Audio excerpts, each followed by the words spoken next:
चीन में निमोनिया के प्रकोप पर दिल्ली के स्वास्थ्य मंत्री सौरभ भारद्वाज कहते हैं, दिल्ली सरकार के विशेषज्ञों ने एक बैठक की। हमारे अस्पतालों में कोई अलार्म नहीं है। किसी भी अज्ञात रोगजनक की पहचान नहीं की गई है। जो संक्रमण हो रहे हैं वो ज्ञात रोगजनकों द्वारा और ये इस मौसम के दौरान आम है। आपको बता दें, कोरोना के बाद एक बार फिर से चीन के लोग रहस्यमयी बीमारी से जूझ रहे हैं। विश्व स्वास्थ्य संगठन चीन में फैली बीमारी पर नजर बनाए हुए है। विशेषज्ञ इस नई तरह की बीमारी को भी कोविड-19 से जोड़कर देख रहे हैं।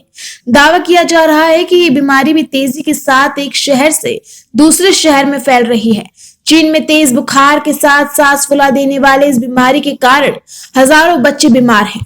आलम यह है कि अस्पतालों में खाली बेड नहीं बचे। चाइना में आउटब्रेक के बाद इंडियन गवर्नमेंट ने एडवाइजरी जारी की, उस पर क्या कुछ चर्चा हुई और क्या निर्णय लिया? जो एडवाइजरी हमको सेंट्रल गवर्नमेंट से मिली थी उसमें बहुत सारी चीजें साफ साफ नहीं है। मुझे लगता है कि क्योंकि जानकारी का अभाव है, चाइना से बहुत ज्यादा जानकारी नहीं आ रही होगी, तो हमने जो हमारे दिल्ली गवर्नमेंट के एक्सपर्ट्स हैं, रेस्पिरेटरी डिजीज के पल्मोलॉजिस्ट हैं, पीडियाट्रिक पल्मोलॉजिस्ट हैं और इस तरीके के डॉक्टर्स की एक मीटिंग की हमने और इसको समझने की कोशिश की कि क्या हो सकता है जो चीन से यहाँ पे संक्रमण फैले। तो मोटे तौर पे हमारे अस्पतालों में इस तरीके का कोई ऐसा अलार्म नहीं है कि इस तरीके की कोई अननोन पैथोजन आए हों। बताया जा रहा है कि जो इन्फेक्शन आ रहे हैं वो बड़े नोन पैथोजन्स हैं जो अक्सर इस सीजन के अंदर आते हैं, चाहे वो बैक्टीरियल हों चाहे वायरल हों।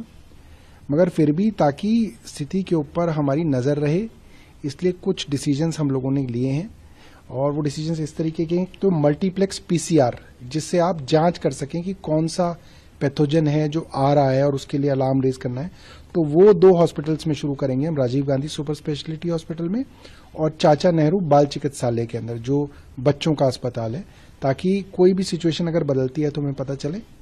दूसरा, एंटीवायरल ड्रग्स जो बच्चों को सिरप की जरूरत होती है, उसके लिए हम लोग अभी डायरेक्शन दे रहे हैं कि उसको जो है पर्याप्त मात्रा के अंदर हम लोग ले लें कि अगर जरूरत पड़े तो हमारे पास होना चाहिए। दूसरा, जो कोविड के रेस्पिरेटरी डिसऑर्डर्स के समय पे जो जरूरतें अस्पतालों के अंदर होनी चाहिए, उसके लिए भी हम एडवाइजरी कर रहे हैं ताकि कोविड प्रिपेयर्डनेस पीडियाट्रिक केयर की नजरिए से जो है दिल्ली के अस्पतालों के अंदर हो।